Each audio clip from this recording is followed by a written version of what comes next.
Hello friends, welcome to my YouTube channel the vision of Shivani. मैं हूं शिवानी और शुरू करते हैं आपके साथ आज के सीए क्विज का फर्स्ट क्वेश्चन। देखिए, आज का पहला क्वेश्चन है, किस राज्य द्वारा 2017 से प्रति वर्ष चेरी ब्लॉसम ऑफ फेस्टिवल का आयोजन किया जाता है?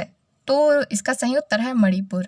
देखिए, आज मैं केवल उत्तर बताऊंगी, विकल्प आप लोग बाद में देख लेना, पढ़ लेना या फिर बाद में देख लेना। विकल्प का क्या है वो तो बदलते रहेगा, सही उत्तर पता होना चाहिए, है ना। तो इसका सही उत्तर है मणिपुर।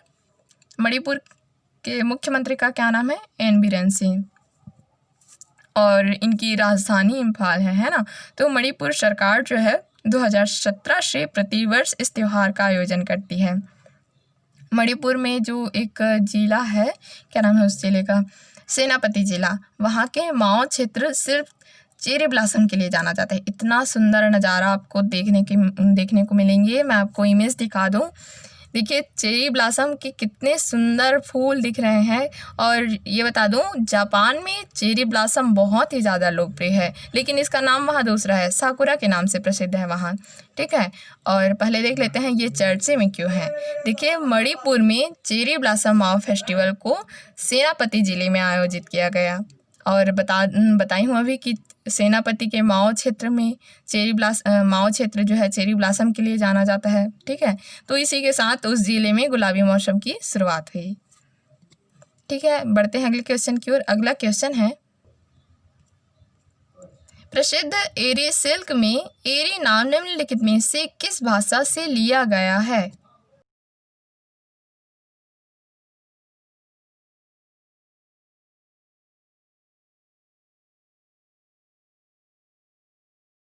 असमिया भाषा से लिया गया है। ऑप्शन बी सही है। असमिया भाषा के एक शब्द है युग, उससे लिया गया है। उसका अर्थ होता है कैस्टर, क्योंकि रेशम कीट जो है कैस्टर पौधों को फीड करता है ना। तो देख लेते हैं ये चर्चे में क्यों है। राष्ट्रपति महात्मा गांधी और खादी के लिए उनके आंदोलन को प्रोत्साहित करने के लिए तथा उन्हें श्रद्धांजलि देने के लिए असम सरकार ने राज्य सरकार के ग्रेड चौथे कर्मचारियों को चरणबद्ध तरीके से खादी के कपड़े भेंट करने का फैसला किया है। तो यहाँ मैं बताई हूँ असम सरकार ने राज्य सरकार। तो आप सोच रहे होंगे कि असम भी तो एक राज्य है। तो नहीं, असम सरकार और राज्य सरकार में बहुत डिफरेंस है। आप राज्य सरकार कह रहे हैं तो सिर्फ उसका अर्थ होता है मुख्यमंत्री, है ना। तो मुख्यमंत्री कौन है देख लेते हैं। मुख्यमंत्री है असम के मुख्यमंत्री सर्बानंद सोनोवाल है ना। और असम सरकार बोल रहे हैं तो उसके अंतर्गत राज्यपाल, मुख्यमंत्री, विधानमंडल, भारतीय संसद, उच्च न्यायालय, ये सभी आ जाते हैं। यही डिफरेंस है इन दोनों में।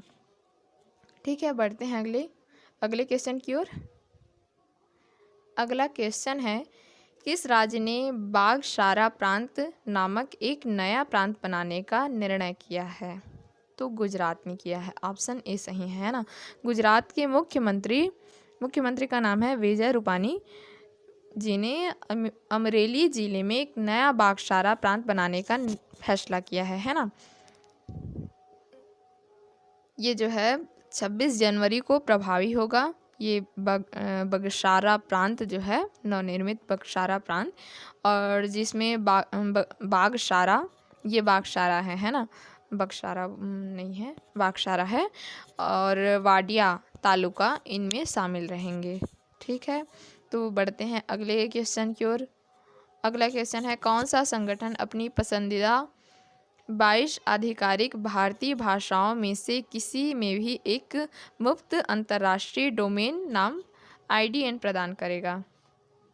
तो इसका सही उत्तर है ए, यानी कि national internet exchange of India. देखिए, यह एक जो है ये एक गैर लाभकारी कंपनी है। कौन? National internet exchange of India जो है। तो इन्होंने घोषणा की है कि ये 22 आधिकारिक भारतीय भाषाओं में से किसी में भी एक मुफ्त अंतर्राष्ट्रीय डोमेन नाम प्रदान करेगा। मैं बता दूं ये डोमेन क्या है। डोमेन नाम प्रणाली जो है कंप्यूटर सेवाओं या फिर किसी भी इंटरनेट या किसी निजी नेटवर्क से जुड़े संसाधन के लिए क्रमिक नामकरण प्रणाली है। ठीक है, इसमें क्या है, यह प्रस्ताव जो है भारत या आईडीएन डोमेन नाम को अपनाने और स्थानीय भाषा की सामग्री के प्रसार को प्रोत्साहित करने के लिए आवेदक को स्थानीय भाषा में एक ईमेल भी निःशुल्क प्रदान करेगा। ठीक है, तो बढ़ते हैं अगले क्वेश्चन की ओर। अगला क्वेश्चन है, निम्नलिखित में से कौन सा देश NCAVS इंडिया फोरम 2021 में भाग लेगा? तो ये ABC यानी कि तीनों भाग लेंगे। इसमें 2 देश और हैं जिनका नाम नहीं बताया है, इनमें नहीं बताया गया है, तो मैं बता दूं। 5 देश है, ब्राज़ील, चीन, मैक्सिको और दक्षिण अफ्रीका और हमारा देश भारत इनमें 5वां देश है। ठीक है, यह जो परियोजना है वो ब्राज़ील, चीन, भारत, मैक्सिको और दक्षिण अफ्रीका में पर्यावरण और पारिस्थितिकी तंत्र लेखांकन के सिद्धांत और व्यवहार को आगे बढ़ाने का प्रयास करती है। ठीक है, तो बढ़ते हैं अगले क्वेश्चन की ओर। अगला क्वेश्चन है, मध्य अफ्रीकी गणराज्य के राष्ट्रपति के रूप में फिर से किसे चुना गया है? तो सही ऑप्शन है सी, यानी कि फास्टिन आर्कचेंस टोडेरा, ये इन्हें चुना गया है। इन्हें जो है ये दोबारा मध्य अफ्रीकी गणराज्य के राष्ट्रपति चुने गए हैं ना। दिसंबर 2020 में हुए चुनाव में इन्हें 53% अधिक वोट मिले और यह 63 वर्षीय राष्ट्रपति हैं और जो 2016 में सत्ता में है, 2016 से सत्ता में है और इन्होंने जनवरी 2008 से जनवरी 2013 तक 8, 9, 10, 11, 12, ठीक है, 2013 तक देश के प्रधानमंत्री के रूप में कार्य किया। ठीक है, तो बढ़ते हैं अगले क्वेश्चन की ओर। अगला क्वेश्चन है, किस राज्य या केंद्र शासित प्रदेश ने मोबाइल एप्लीकेशन सतर्क नागरिक लॉन्च किया है? जम्मू और कश्मीर ने किया है। ठीक है, ऑप्शन बी सही है, जम्मू और कश्मीर ने किया है, उनकी मतलब उपराज्यपाल ने किया है। देखिए, मैं अभी बताई हूँ राज्य सरकार मतलब क्या होता है। असम सरकार या अभी राज्य सरकार और असम सरकार में डिफरेंस बताई थी ना, वही है यहाँ। तो इसमें उपराज्यपाल भी आ गए, तो उपराज्यपाल का नाम क्या है?